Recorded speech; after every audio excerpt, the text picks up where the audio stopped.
Ini bahasa semut. Asykur innaka yama kariyama gufron alkihi innaka yama adariyama firma Allah. Setelah Nabi Sulaiman ditegaskan dalam surat An-Naml, nggak ada lagi yang bisa.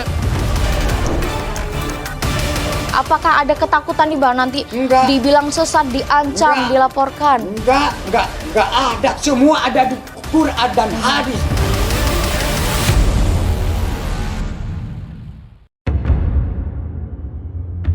Mama Gufron. Pria berambut panjang ini namanya mencuat usai video singkatnya yang berujung kontroversial.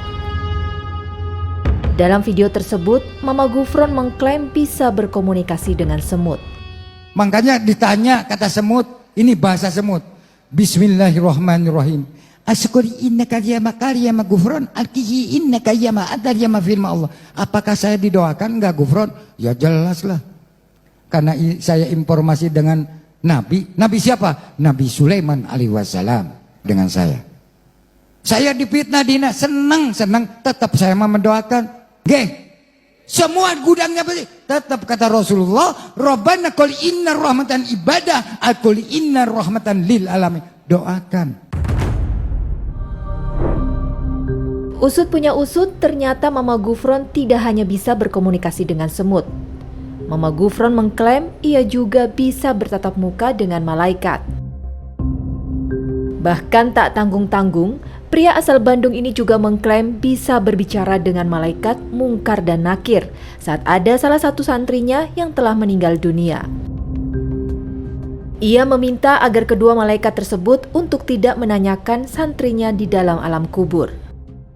Contohnya ada yang meninggal, tolong bacakan hijab.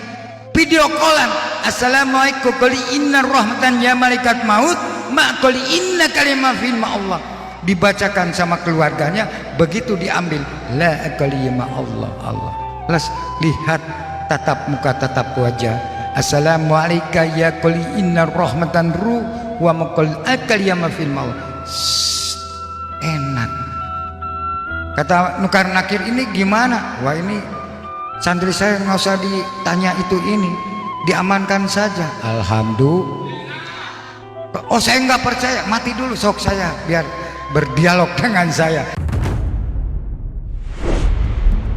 Aksi Mama Gufron dari potongan video yang membuat heboh masyarakat ini akhirnya berbuntut panjang.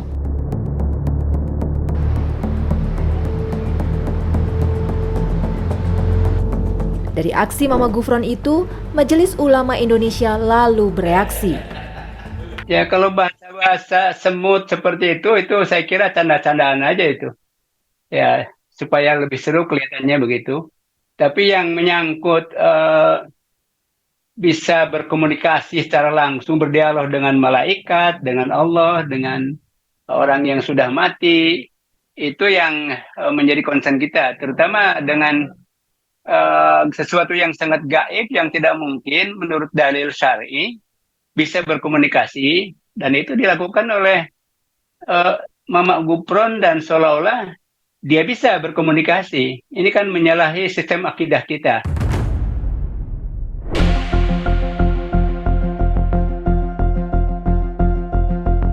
Dan untuk mengetahui apa yang sebenarnya terjadi, kami lalu mencoba menemui pengasuh Pondok Pesantren Unik Nusantara, Mama Gufron. Secara khusus kepada kami, Mama Gufron menanggapi berita viral yang terjadi pada dirinya. Saya merasa bahagia, berkah dan hidayah karena ramainya saya di Indonesia dari Sabang sampai Merauke sangat dahsyat. Karena kita ini harus menjaga Pancasila Merah Putih NKRI sesuai dengan Pondok Pesantren Unik Nusantara Pancasila yang ada asal usulnya di Surabaya Ampel Denta ya.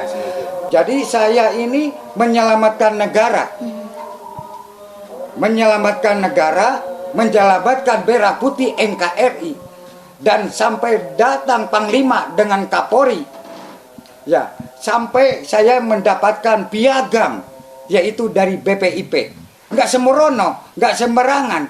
Dan saya juga mendapatkan penghargaan dari Panglima sama Kapolri. Dan kita ini dapat penghargaan dari narkotika. Jadi nggak segampang itu menyesatkan.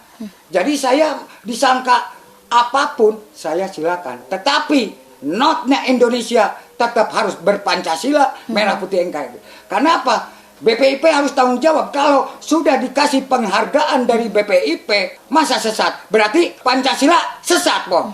Ya, berarti BPIP sesat, pemerintah sesat. Karena saya didapatkan penghargaan ikon Pancasila, yaitu betul-betul harus bisa menjalankan sesuai dengan Pancasila, merah putih NKRI. Baik. Mama Gufron, pengasuh Pondok Pesantren Unik Nusantara yang sosoknya terlanjur viral, membantah jika dirinya dikatakan mengajarkan aliran sesat. Lalu, bagaimana tanggapan Mama Gufron tentang ceramah dirinya yang telah viral dan menjadi kontroversial? Berkaitan dengan kontroversi yang tadi Abah sebutkan, ini kan pernyataan yang kemarin ketika ceramah ya kepada jamaah, ini kan banyak menuai kontroversi. Ini bagaimana di penjelasannya atau tanggapannya, Bah? Kalau kita pengen ngebentuk gotong royong, lihat ngaji semut. Semut itu punya rasa gotong royong karena bertasbih kepada Allah. Sekarang lari lagi kepada bahasa makoli. Kenapa bisa menyelamatkan corona? Semua daring, saya nangis, saya keliling, itu bertahun-tahun. Keliling Indonesia sampai ngutang saya beras dibagikan kepada rakyat. Karena apa? Jangan sampai memojokkan pemerintah. Dan ulama harus terjun ke lapangan. Artinya makna yang disampaikan bahwa Abah ini bisa berkomunikasi dengan semut, maknanya adalah bagaimana supaya kita ini masyarakat untuk bisa bergotong royong layaknya apa yang dilakukan oleh semut begitu. Sekarang TV One, kalau nggak ngaji semut nggak ada TV One.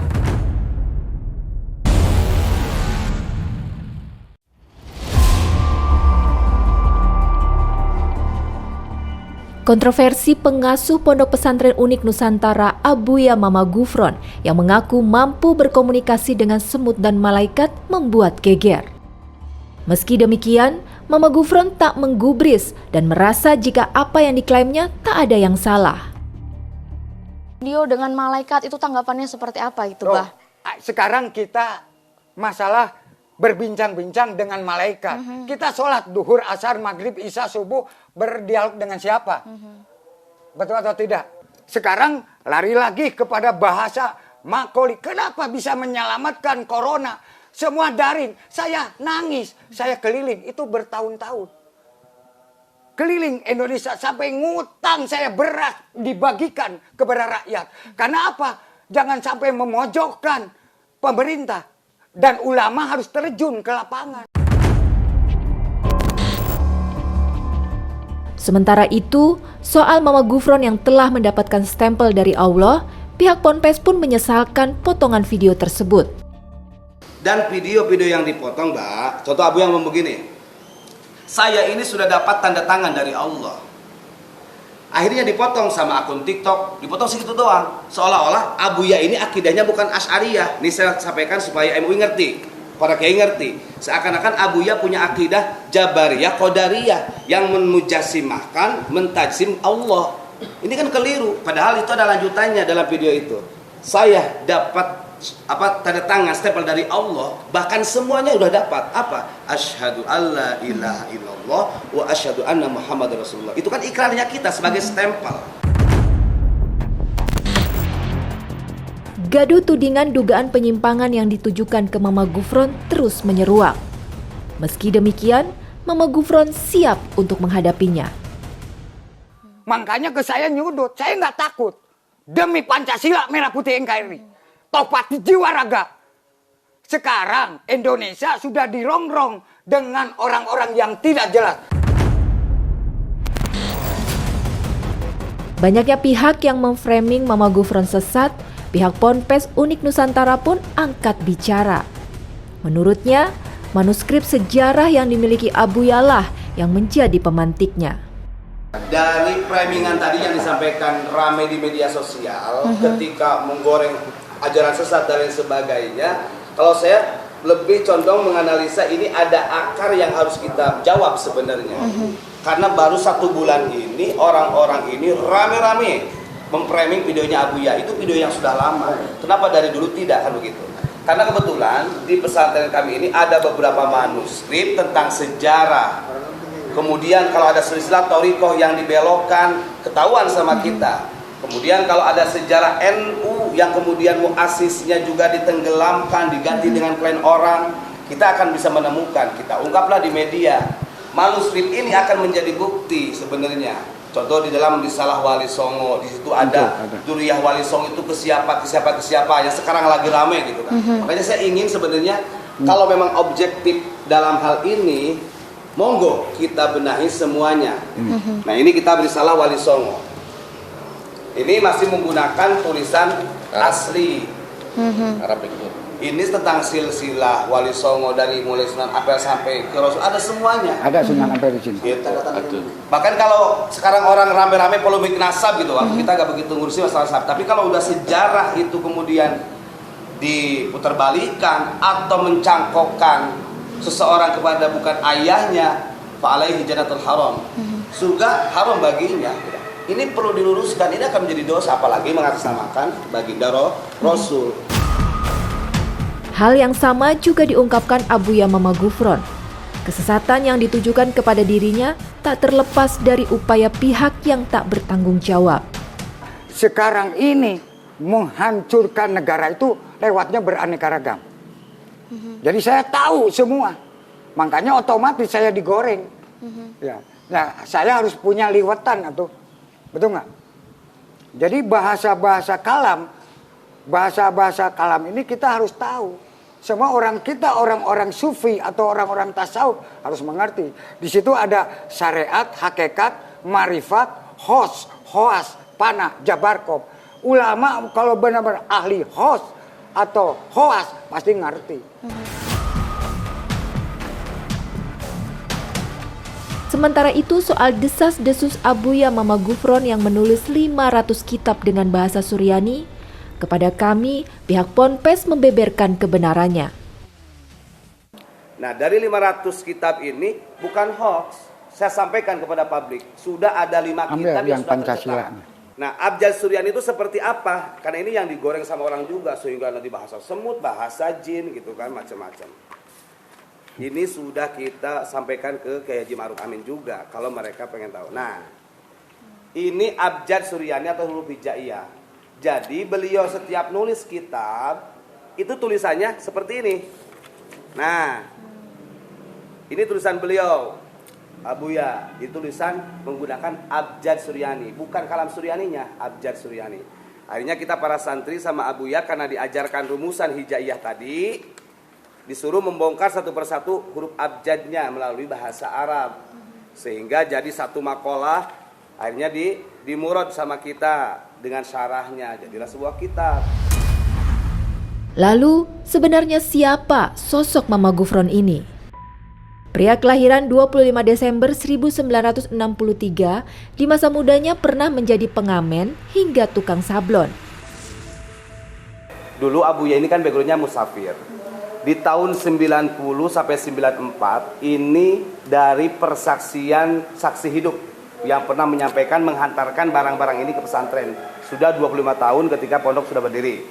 Dulu ketika Abuya tahun 90 sampai 94 di Tempur Sari Lumajang, beliau menyamar sebagai tukang sablon. Dan beliau melakukan pencablonan logo atau bendera Nahdlatul Ulama. Ya waktu itu memang sengaja disebarkan kepada masyarakat. Bahkan dari sini itu banyak yang dikasih.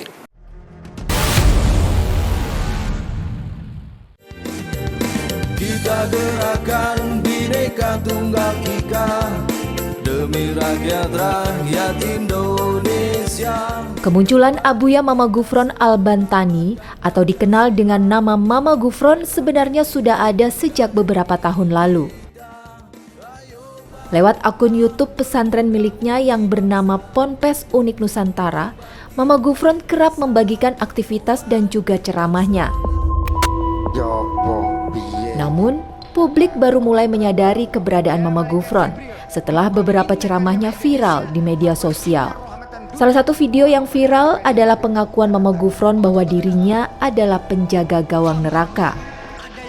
Harus yakin. Sampai saya demi Allah, Rasulullah, wallahi siap saya menjadi penjaga gawang neraka. Video ini pun kemudian ditanggapi oleh ulama Kiai Haji Sumarno. Menjaga gawang neraka luar biasa. Bayangkan kita bisa pikir berapa panasnya neraka. Hal-hal yang semacam ini fenomena akhir zaman. Nggak usah kaget. Lalu bilang kok banyak pengikutnya. Dajjal juga nanti lebih banyak pengikutnya. Tak hanya itu, Mama Gufron juga mengaku cukup dekat dengan para malaikat. Bahkan dirinya mengaku bisa berkomunikasi hingga memerintah para malaikat. Dalam video lain, Mama Gufron bisa memerintah malaikat pembawa trompet untuk diajak bermusyawarah. Apa perlu panggil lagi malaikat trompet? Pengen dipanggil lagi malaikat trompet? Diajak musyawarah sama Gufron. Assalamualaikum qali innar rahmatan seluruh malaikat qali innar rahmatan Gufron. Allahumma qali innar rahmatan tariqah, ma qali innar rahmatan Indonesia, wa ma qali innar rahmatan lakal ya mafil Allah. Hati-hatilah. Enggak usah aneh-aneh. Perilaku Mama Gufron yang mengaku mampu berkomunikasi dengan malaikat tak bisa diterima oleh para ulama. Ulama merasa Mama Gufron telah menyelewengkan agama. Mengaku dirinya bisa tadi berkomunikasi dengan para malaikat. Sedangkan malaikat itu adalah merupakan ibadun mukramuna la ya'sunallaha ma amaruhum wa yaf'aluna ma yu'marun. Dalam Al-Qur'an Allah jelaskan malaikat adalah merupakan hamba-hamba Allah yang suci yang tidak pernah melakukan maksiat macam-macam dan dia hanya tunduk dengan perintah Allah. Kenapa malaikat diajak komunikasi? Kenapa malaikat bisa disuruh-suruh? Ini kan di luar logika akal nalar. Apa barangkali udah kelebihan pinternya? Lalu bagaimana langkah MUI? Majelis Ulama Indonesia sedang melakukan pengkajian dan penelitian. Karena ini wilayahnya lokal kecil di Malang, maka ini menjadi kewenangannya Majelis Ulama Kabupaten Malang, Majelis Ulama Indonesia Pusat dan MUI Provinsi itu memandu, membimbing untuk sesuai dengan prosedur dalam kategori ini. Karena itulah yang dilakukan adalah mendatangi pesantren ini, kelanjutannya itu adalah dalam rangka untuk tabayun. Ada 10 kriteria aliran itu dinyatakan sesat. Salah satunya kalau kita lihat dalam konteks ini kan jelas sekali. Misalkan menganalogkan bahwa Nabi Ibrahim itu bisa berkomunikasi dengan Allah. Dalil nakli, yaitu Al-Quran dan Sunnah dan pandangan para ulama. Yang kedua adalah akal. Bagaimana nalar sihat kita ketika kita melihat fenomena semacam ini. Di pondok pesantrennya, Mama Gufron kerap menggunakan bahasa Suryani, termasuk dalam kitab yang dia tulis. Bahasa Suryani ini digunakan oleh mereka yang populasinya cukup banyak sebetulnya, ada 1 juta penutur. Dan yang kedua, selain mereka yang menggunakan bahasa Suryani ini, kalau di pesantren lebih banyak atau di klinik, masyarakat lah, itu identik dengan klinik. Ya. Karena selama ini banyak dipakai sebagai jimat. Seperti yang tadi ditunjukkan, itu adalah tulisan layar, ya? Jimat sebetulnya. Di tengah berbagai kontroversinya, Abuya Mama Gufron alias Ius Sugirman pun meminta maaf secara terbuka atas video potongan ceramahnya yang menjadi polemik. Alhamdulillah wa syukurillah, saya dari Pondok Pesantren Unik Nusantara Pancasila mohon maaf yang sebesar-besarnya atas viralnya framing video Pondok Pesantren Unik Nusantara Pancasila dari Sabang sampai Merauke. Mohon maaf yang sebesar-besarnya. Apakah permintaan